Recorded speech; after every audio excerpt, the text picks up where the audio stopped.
Hello, my dear friends. This is Subburaj Rajan. இந்த பொருளாதாரம் economics அப்படின்னா என்ன? உற்பத்தி மற்றும் ஒரு பயன்பாடுன்னு சொல்லுவோம் இல்லையா? எப்போ பார்த்தோம்னா இந்த ஒரு நுகர்வோருக்கும் உற்பத்தியாளருக்கும் நடுவில் ஒரு நல்ல உறவு இருக்கும்னா, ஒரு உற்பத்தியாளர் பார்த்தோம்னா வச்சுக்கோங்களேன், ஒரு தரம் இல்லாத, ஒரு பயன் இல்லாத, ஒரு தேவையே இல்லாத ஒரு பொருளை தயாரிச்சு அதை விற்க ட்ரை பண்றாருன்னு வச்சுக்கோங்களேன், இது ஒரு ஏழை நாடுங்க, இது பணக்கார நாடுங்க அப்படிங்கிற வித்தியாசமே அங்கதான் வருது. ஸோ ப்ரொடக்ஷன்னா என்ன, ஸோ அந்த 4 பிரிவுகள் என்ன, அதோட சிறப்பம்சங்கள் என்ன, என்னென்ன தேவை, அதோட பண்பு என்ன, உற்பத்தி நாம ஏன் பண்றோம், அதற்கான காரணம் என்ன, கருமணிங்க என்ன பண்ணுவீங்க, மிஞ்சி போனா சாப்பிடுவீங்க, அவ்வளவுதானே. இந்த உலகத்தில் இருக்கிற ஒவ்வொரு பொருளையும் நாம் உற்பத்தி பண்ணணும்னா அதற்கு தேவையான ஒரு முதன்மை காரணி, பிரைமரி ஃபேக்டர், அது ஒரு நிலக்கரியா இருக்கட்டும், பெட்ரோல், டீசல், இல்ல ஒரு பயிர் வளர்றதுக்கான ஒரு வளம். ஒரு ஆரம்ப விலை 0 தான். ஒரு காட்டன் ட்ரெஸ் போட்டிருந்தீங்கன்னா அந்த காட்டன் நூல் இருக்கு இல்லையா, நூல் எங்க இருந்து வருது அப்படிங்கும்போது உழைப்புனா என்ன, நம்மளோட உடல் அல்லது அறிவு, இல்ல உடல் மற்றும் அறிவு ரெண்டையுமே சேர்த்து வச்சுட்டு அந்த ஒரு சாட்டிஸ்பாக்சன் நமக்கு வாழ்றதுக்கு உதவுமான்னு கேட்டா அந்த பணத்தை வச்சு நம்ம பார்த்தோம்னா நம்மளோட வாழ்வாதாரம் இருக்கு. ஒரு குறிப்பிடத்தக்க ஒரு திறமை இருந்தால் மட்டும்தான் அந்த ஒரு தொழிலை பண்ண முடியும் அப்படிங்கிற மாதிரியும் தொழில் கண்டிப்பா இருக்குதான். கவர்மெண்ட் ஜாபா இருந்தாலும் சரி, பிரைவேட் ஜாபா இருந்தாலும் சரி, ஹெவி காம்படிஷன் இருக்கு. இந்த சம்பளம் தான் தருவேன், நீ வேணும்னா அந்த வேலைக்கு வா, இல்லைன்னா உனக்கு பின்னாடி ஒரு வெயிட் பண்ணிட்டு இருக்காங்கல்ல, அவனையாச்சும் முன்னாடி ஓடு, நான் அவனை வேலைக்கு எடுத்துக்கிறேன். இந்த இப்ப நான் பார்த்தோம்னா ஒரு லேபர்னு வச்சுக்கோங்களேன், ஓனர் இருப்பாங்க இல்லையா, அந்த முதலாளி வர்க்கத்திடம் இருந்து ஏதோ ஒரு விஷயம் உங்களுக்கு தேவைப்படுது, இது வேணும், இது வேணாம், இதை செய்யாதீங்க, இதை செய்யுங்க அப்படின்னு நம்ம சொல்லும் போது, கைஸ் இது வரைக்கும் நாம ஒரு பொருளை உற்பத்தி செய்யறதுக்கு என்ன பண்ணியிருப்போம், ஒரு நிலம் சொந்தமா வாங்கியிருப்போம், இல்ல ஒரு வாடகைக்கு வாங்கியிருப்போம். அந்த ஒரு நிலத்துல வேலை செய்யறதுக்கு உழைப்பாளிகள், லேபர்ஸ் நாம பார்த்தோம்னா வேலைக்கு நம்ம ஆள் எடுத்திருப்போம். அடுத்து அந்த ஒரு பொருளை உற்பத்தி பண்றதுக்கு தேவையான ஒரு காரணி அப்படின்னு சொல்லும் போது மூலதனம் அல்லது ஒரு முதலீடுன்னு சொல்லுவாங்க, பிசிக்கல் கேபிட்டல் அப்படின்னு சொல்லுவாங்க இங்கிலீஷ்ல. பிசிக்கல் கேபிட்டல் அப்படின்னு சொல்லும் போது சிம்பிளாவே பணம் தான். ஒரு பொருளை உற்பத்தி பண்ணணும் அப்படிங்கும் போது அதற்கான ஒரு முதலீடு பண்ணுவோம் இல்லையா, கொஞ்சம் பணம் எடுத்து வச்சு அதை செலவு பண்ணுவோம், அப்பதான் அந்த ஒரு பொருளை உற்பத்தி பண்ண முடியும். ஸோ உற்பத்தி பண்ணங்காட்டியும் அந்த பொருளை பார்த்தோம்னா நம்ம சந்தையில் விற்பனை பண்ணுவோம் கன்சியூமருக்கு. பண்ணும்போது அந்த ஒரு பொருளை உற்பத்தி பண்ணதுக்கான ஒரு பணம் பிளஸ் கொஞ்சம் லாபம், எக்ஸ்ட்ரா ஒரு லாபம் இருக்கும் இல்லையா, அந்த லாபத்துக்கும் சேர்த்து ஒரு விலையை வச்சு நம்ம வித்துருவோம். அப்படிங்கும்போது நாம போட்ட பணம் இருக்கு இல்லையா, அந்த முதலீடு நமக்கு திரும்பி வந்துருச்சு, எக்ஸ்ட்ரா பணம் இருக்கு இல்லையா, ப்ராஃபிட், லாபம் இருக்கு இல்லையா, அந்த லாபம் தான் பார்த்தோம்னா நம்மளுடைய ஒரு வருமானம். அந்த லாபம் என்கின்ற பணம் இருக்கு இல்லையா, அந்த பணத்தை அடையறதுக்காக நாம ஒரு பொருளை உற்பத்தி பண்ணும்போது செலவு பண்ணக்கூடிய பணம் தான் முதலீடு, பிசிக்கல் கேபிட்டல் அப்படிங்கிறது. ஓகேங்களா, ஒரு பொருளை உற்பத்தி பண்றதுக்கு தேவையான ஒரு மூலதனம் இருக்கு இல்லையா, முதலீடு இருக்கு இல்லையா. ஸோ அந்த முதலீடு பார்த்தோம்னா நம்ம 2 வகையா பிரிக்கலாம். ஒன்று பார்த்தோம்னா ஃபிக்ஸ்டு கேபிட்டல் அப்படின்னு சொல்லுவாங்க. அதாவது நீங்க உற்பத்தி பண்றதுக்கு ஒரு செலவு பண்றீங்க அப்படிங்கும்போது, ஒரு பொருள் வாங்குறீங்க, ஏதாவது ஒரு வாங்குறீங்க, செலவு பண்றீங்க அப்படிங்கும்போது அந்த ஒரு பொருள் பார்த்தோம்னா ஒரு டைம் வாங்கிட்டா பல வருஷத்துக்கு முன்னாடி வாங்கவே தேவையில்லை அப்படிங்கிற மாதிரி பொருட்கள்லாம் இருக்கும் இல்லையா, அந்த பொருட்களை வாங்குறதுக்கான ஒரு செலவு பார்த்தோம்னா ஃபிக்ஸ்டு கேபிட்டல் அப்படின்னு சொல்லுவாங்க. ஒரு உதாரணமா சொல்ல போனா வச்சுக்கோங்களேன், நீங்க வாங்கக்கூடிய ஒரு டூல்ஸ், கருவிகளா இருக்கட்டும், மெஷின்ஸ் இருக்கும் இல்லையா, இயந்திரங்களாகட்டும், இல்ல ஒரு பில்டிங் இருக்கும், வீடு கட்டுவீங்க, இல்ல ஒரு பெரிய ஒரு ப்ரொடக்ஷன் ஹவுஸ் கட்டுவீங்க, யூனிட் கட்டுவீங்க, ஒரு கம்பெனி பெருசா கட்டுவீங்க, அந்த ஒரு பில்டிங்ஸா இருக்கட்டும், இதெல்லாம் பார்த்தோம்னா ஒரு டைம் பண்ணிட்டா பல வருஷங்களுக்கு அப்படியே இருக்கும். அதெல்லாம் நீங்க யோசிச்சுக்கோங்க, எல்லா தொழிலுமே அந்த மாதிரி சில விஷயங்கள் இருக்கும்.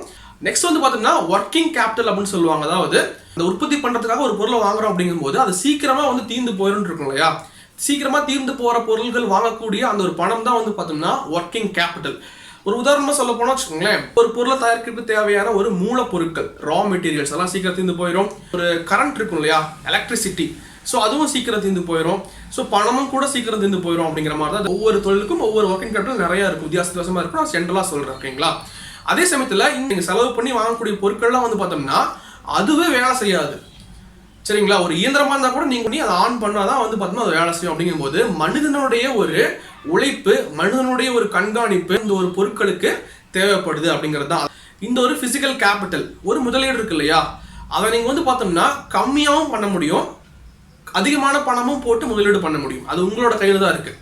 ஒரு உதாரணமா சொல்ல போனா, நீங்க பார்த்தோம்னா ஒரு உணவகம் நீங்க ஸ்டார்ட் பண்றீங்க அப்படிங்கும்போது அந்த உணவகத்தில் இருக்கக்கூடிய ஒரு கிரைண்டர் இருக்கு.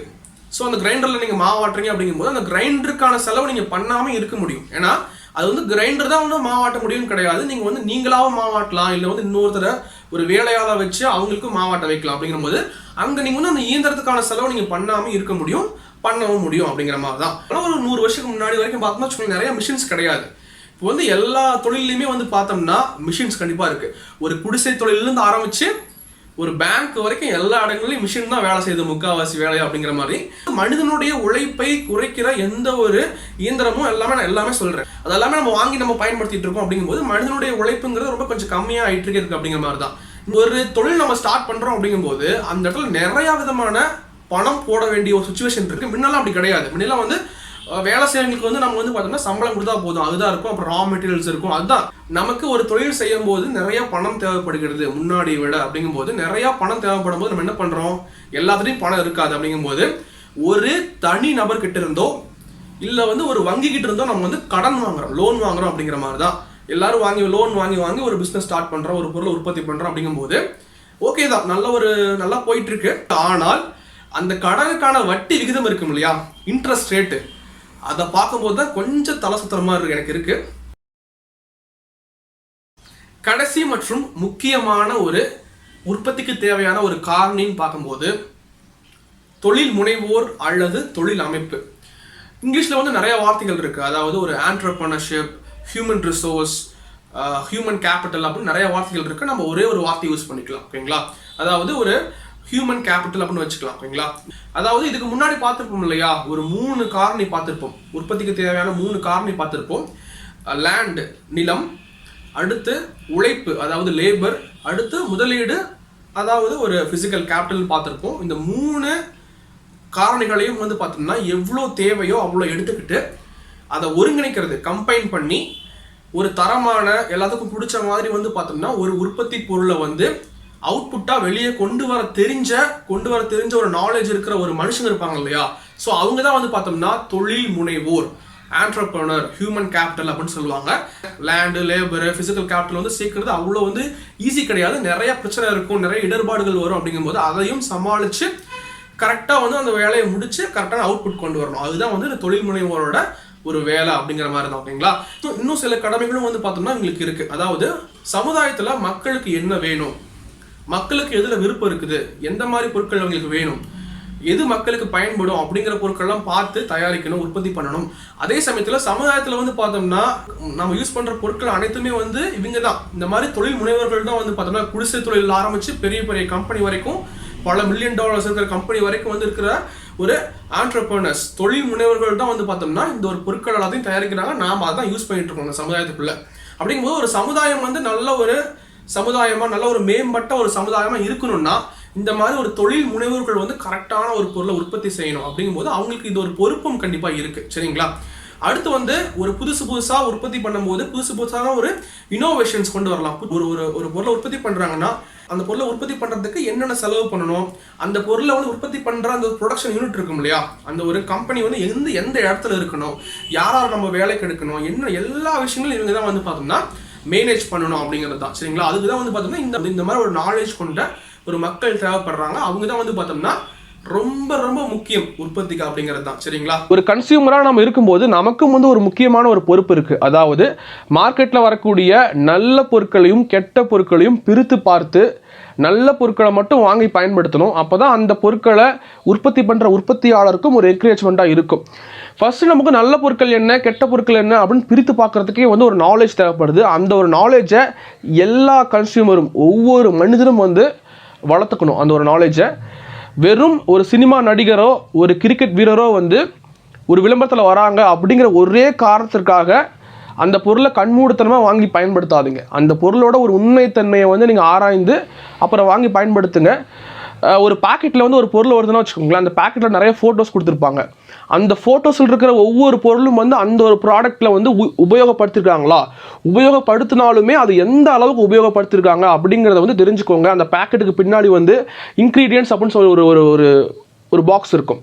அந்த பாக்ஸில் படித்து பாருங்கள் என்னென்ன எவ்வளோ பர்சன்டேஜ் இருக்குது, எது அதிகமாக இருக்குது, எது கம்மியாக இருக்குது, எது உள்ளே போட்டிருக்காங்க, எந்த ஒரு கெமிக்கல் போட்டிருக்காங்க அப்படின்னு பார்த்துட்டு அதை வாங்கி பயன்படுத்துவோம். அப்போ தான் வந்து பார்த்தோம்னா இந்த ஒரு சமுதாயமும் நல்லா இருக்கும் அப்படிங்கிறத புரிஞ்சுக்கோங்க. Guys, finally land, labour, physical capital, human capital, இந்த 4 ஃபேக்டர்ஸையும் நம்ம வந்து கம்பைன் பண்ணும்போது தான் இந்த உலகத்தில் இருக்கிற எந்த ஒரு பொருளையும் உற்பத்தி பண்ண முடியும். சரிங்களா? கடைசியாக வந்து ஒரு சின்ன விஷயம் சொல்லிட்டு இந்த ஒரு வீடியோ நான் முடிக்கிறேன். இந்த 4 ஃபேக்டர்ஸ் இருக்கு இல்லையா, அதில் வந்து ஃபர்ஸ்ட் ஒன்று இருக்குது, அதாவது ஒரு லேண்டுன்னு சொல்லியிருப்போம். ஸோ நிலம் வந்து பார்த்தோம்னா ஒரு இயற்கையால் நமக்கு கொடுக்கப்பட்ட ஒரு பரிசு அப்படின்னு சொல்லியிருப்போம். மற்ற 3 ஃபேக்டர்ஸும் வந்து பார்த்தோம்னா மனுஷங்களால் உருவாக்கப்பட்டது. அது நமக்கு கொடுக்கப்பட்ட ஒரு பூமிங்கிறது ஒன்றே ஒன்று தான், மறுபடியும் உருவாக்க முடியாது. ஆனால் நாம வந்து இப்போ என்ன பண்ணிட்டு இருக்கோம், நிறையா வந்து உற்பத்தி வேணும், எந்த ஒரு பொருளும் சீக்கிரமாக உற்பத்தி பண்ணணும் அப்படின்னு சொல்லிட்டு நம்ம என்ன பண்ணுறோம், நிறைய வந்து மிஷின்ஸ் யூஸ் பண்ணுறோம், நிறைய கெமிக்கல்ஸ் யூஸ் பண்ணுறோம். எல்லா உற்பத்தி பண்ணுற எல்லா ஒரு ஃபீல்டுலையுமே நம்ம வந்து பார்த்தோம்னா இதை பண்ணிகிட்டு இருக்கோம். நிறைய நிலங்கள் இருக்கிற வளங்களை நம்ம சொல்லிகிட்டே இருக்கோம். ஏன்னா வந்து நம்ம யூஸ் பண்ணுற எல்லா பொருட்களுமே, ஆல்மோஸ்ட் எல்லா பொருட்கள் இருக்கக்கூடிய ரா மெட்டீரியல்ஸ் இருக்கும் இல்லையா, அந்த மூலப்பொருட்கள் வந்து பார்த்தோம்னா நிலத்திலிருந்து எடுக்கப்பட்டது தான். பெட்ரோல், டீசல், பிளாஸ்டிக் எல்லாமே சொல்கிறேன், எல்லாம் ஆல்மோஸ்ட் எல்லாமே. அப்படிங்கும்போது நிலத்தோட வளமையை நம்ம வந்து பார்த்தோம்னா நம்ம கெடுக்கிறோம். ஏன் கெடுக்கிறோம்? அதில் வந்து உற்பத்தி அதிகப்படுத்தணும், இல்லைன்னா வந்து சீக்கிரமாக உற்பத்தி பண்ணணும், நேரத்தை கம்மி பண்ணணும், இல்லை உற்பத்தி அதிகப்படுத்தணும், ரெண்டில் ஒரு விஷயம் தான். சரிங்களா? அதுக்காக நம்ம வந்து பார்த்தோம்னா நிலத்தோட வளமையை கெடுக்கிறோம். ஒரு உதாரணமாக சொல்ல போனால் வந்து நிலம் வந்து ரொம்ப முக்கியமான ஒரு தொழிலாக இருக்கக்கூடிய ஒரு விவசாயத்தில் சொல்லலாம். சரிங்களா? ஒரு பசுமை புரட்சின்னு சொல்லுவாங்க இல்லையா, கிரீன் ரெவல்யூஷன். ஸோ அந்த கிரீன் ரெவல்யூஷன் வந்து வரத்துக்கு முன்னாடி, ஆனால் நம்ம அந்த அளவுக்கு வந்து ஒரு வேதிப்பொருட்கள் இருக்கும் இல்லையா, கெமிக்கல்ஸ்னால உருவாக்கப்பட்ட ஒரு உரங்கள், பூச்சிக்கொல்லி மருந்துகள் நம்ம அதிகமாக யூஸ் பண்ண மாட்டோம். ஆனால் அதுக்கப்புறம் அந்த கிரீன் ரெவல்யூஷனுக்கு அப்புறம் வந்து பார்த்தோம்னா நம்ம என்ன பண்ணியிருக்கோம், கெமிக்கல்ஸ்னால உருவாக்கப்பட்ட ஒரு பூச்சிக்கொல்லி மருந்துகள், உரங்களை நம்ம யூஸ் பண்ணி நல்லா வந்து வீரியமாக ஒரு சீட்ஸ், விதைகளை யூஸ் பண்ணி நம்ம என்ன பண்ணுறோம், உற்பத்தியை அதிகப்படுத்துகிறோம் அப்படிங்கிற மாதிரி ஒரு போயிட்டு இருக்கு. சரிங்களா? அதுதான் கிரீன் ரெவல்யூஷன். ஆனால் நமக்கு கொடுக்கப்பட்டது, இயற்கையால் கொடுக்கப்பட்டது ஒரே ஒரு நிலம் தான். அப்படிங்கும்போது நம்ம அதிகமான ஒரு கெமிக்கல்ஸ் வந்து ஒரு உரங்களாகவோ இல்லை வந்து பூச்சிக்கொல்லி மருந்தாவோ நிறைய நம்ம வந்து நிலத்தில் போடும்போது, நிலத்தோட வளமை கெடும்போது ஆட்டோமேட்டிக்காக வந்து பார்த்தோம்னா வருடங்கள் போக போக என்ன ஆகும் தெரியுமா, அந்த இடத்துல வந்து பார்த்தோம்னா நிலத்தோட வளமை கெடும்போது அங்கே வந்து ஒரு செடி வளர்றதுக்கான தன்மையே வந்து நிலங்களுக்கு இருக்காது. அப்படிங்கும்போது நம்ம என்ன பண்ணணும், வருடங்கள் போக போக வந்து பார்த்தோம்னா செடி நல்லா வளரணும்னா வந்து நம்ம நிறைய பூச்சிக்கொல்லி மருந்தும் நிறைய உரங்களும் போட்டால் தான் நல்லா செடியை வளரும். 10 மாம்பழ செடி போடுறங்கும் போது 10 மாம்பழ செடியிலையும் மாம்பழ மரத்துலையும் வந்து பார்த்தோம்னா 10 காய் வந்து அங்கே வருது, மாம்பழம் வருதுன்னு வச்சுக்கலாம். இன்னொரு 10 வருஷம் கழிச்சு வந்து பார்த்தோம்னா வச்சுக்கோங்களேன், 10 மரம் வந்து நான் வச்சாலுமே வந்து அதில் 5 காய் தான் வரும். அப்படிங்கும்போது நான் என்ன பண்ணுவேன், எனக்கு இன்னைக்கு வந்த மாதிரி 10 காய் வந்து அப்பயும் வரணும்னு சொல்லிட்டு நம்ம என்ன பண்ணுவோம், நிறைய பூச்சிக்கொல்லி மருந்தும் நிறைய உரமும் நான் வந்து நாங்கள் யூஸ் பண்ணும்போது என்ன ஆகுதுன்னா நமக்கு செலவு அதிகமாகும் போக போக. சரிங்களா? நிறைய செலவு அதிகமாகும். அந்த ஒரு விவசாயத்தில் வந்து ஒரு பொருளை உற்பத்தி பண்ணுறதுக்கு நிறைய செலவாகும் போக போக. ஏன்னா வந்து அதோட அந்த ஒரு ஃபிசிக்கல் கேபிட்டல், இதெல்லாமே ஃபிசிக்கல் கேபிட்டல் தான், இந்த உரமும் பூச்சிக்கொல்லி மருந்தும். சரிங்களா? அதுவும் அதோட செலவு ரொம்ப அதிகமாக என்ன ஆகும், நமக்கு வந்து நிலம் ஒரே ஒரு நிலம் தான் இருக்குது, அதுவும் போச்சு, உற்பத்தி பண்ணுறதுக்கும் செலவு அதிகமாகுது, அப்படிங்கும்போது லாபமும் போச்சு. அப்படிங்கும்போது விவசாயி வந்து பார்த்தோம்னா எப்படி அந்த இடத்துல லாபம் சம்பாதிப்பாங்க, அதை வாங்கி விற்கிற அந்த ஒரு ட்ரேடர்ஸ் இருப்பாங்க இல்லையா, அவங்க தான் அந்த ஒரு விற்பனையாளர்கள், வாங்கி விற்கிற விற்பனையாளர்கள் கை மாற்றி விடுறவங்க, அவங்க தான் நிறைய லாபம் அடிச்சுட்டு போவாங்க. தவிர உற்பத்தியாளர்கள், விவசாயிகள் வந்து கண்டிப்பாக அங்கே லாபம் நிறைய எங்களுக்கு கிடைக்காது. ஏன்னா கொஞ்சம் நம்ம பார்த்து யோசிக்க வேண்டிய ஒரு தருணம் தான் நினைக்கிறேன். என்னோட பாயிண்ட் ஆஃப் வியூ சொல்கிறேனே, ஒரு தப்பு செஞ்சாலும் நம்ம அதில் வந்து என்ன விளைவு நாளைக்கு வரும் அப்படின்னு நம்ம தெரிஞ்சு இருக்கணும். அப்போ தான் வந்து நாளைக்கு விளைவு நம்ம வந்தாலும் நம்ம வந்து பார்த்தோம்னா சரி வர வழியில் தப்பு செஞ்சுதான் ஆகணும். அப்படிங்கும்போது நாளைக்கு விளைவு வந்தாலும் நம்ம இதை தப்பிச்சுக்கிறதுக்கு ஒரு வாய்ப்பாக இருக்கும், இல்லை நம்ம யோசிக்கிறதுக்கு ஒரு வாய்ப்பாக இருக்குன்னு நினைக்கிறேன். நம்ம தப்பு செய்யறோமேன்னு தெரியாமல் பண்ணிட்டு இருக்கும்போது நாளைக்கு வந்து அதற்கான ஒரு தீய விளைவு நமக்கு வரும்போது நம்ம முழிச்சிட்டு இருப்போம், எதனால இந்த ஒரு பிரச்சனை வருதுன்னு முழிச்சிட்டு இருப்போம். அதுதான் சொல்கிறேன். இந்த ஒரு இளைய தலைமுறையினர் வந்து பார்த்தோம்னா யங்ஸ்டர்ஸ் வந்து கண்டிப்பாக அப்படி இருக்கவே கூடாதுன்னு நான் நினைக்கிறேன். அதான் நான் சொல்கிறேன். சரிங்களா? இதை தவிர்க்க முடியாதுன்னா கூட நம்ம பண்ணிட்டு இருக்கோம், நம்ம தெரிஞ்சுக்கணும். அதுதான் நான் சொல்ல வரேன். சரிங்களா? சரி காய்ஸ், உங்களுக்கு இந்த வீடியோ பிடிச்சிருந்தா கண்டிப்பாக வந்து பார்த்தோம்னா உங்களோட ஃப்ரெண்ட்ஸுக்கு இந்த வீடியோவை ஷேர் பண்ணுங்கள். என்கிட்ட நீங்கள் வந்து பேசணும்னு ஆசைப்பட்டீங்கன்னா கண்டிப்பாக வந்து பார்த்தோம்னா டிஸ்கிரிப்ஷன்லையும் கமெண்ட் பாக்ஸ்லையும் என்னோட சோஷியல் மீடியா லிங்க்ஸ் இருக்கு இல்லையா, இன்ஸ்டாகிராம் அண்ட் ஃபேஸ்புக் லிங்க்ஸ் நான் கொடுக்குறேன். அங்கே வந்து பார்த்தோம்னா நீங்கள் என்கிட்ட பேசலாம். சரிங்களா? ஸோ நெக்ஸ்ட் வீடியோவில் பார்க்கலாம். Until then, Subraj Rayan signing off here. எல்லாருமே வந்து பார்த்தோம்னா சிரிச்சுட்டு சந்தோஷமாக இருங்க. நம்ம சீக்கிரமாகவே பார்க்கலாம்.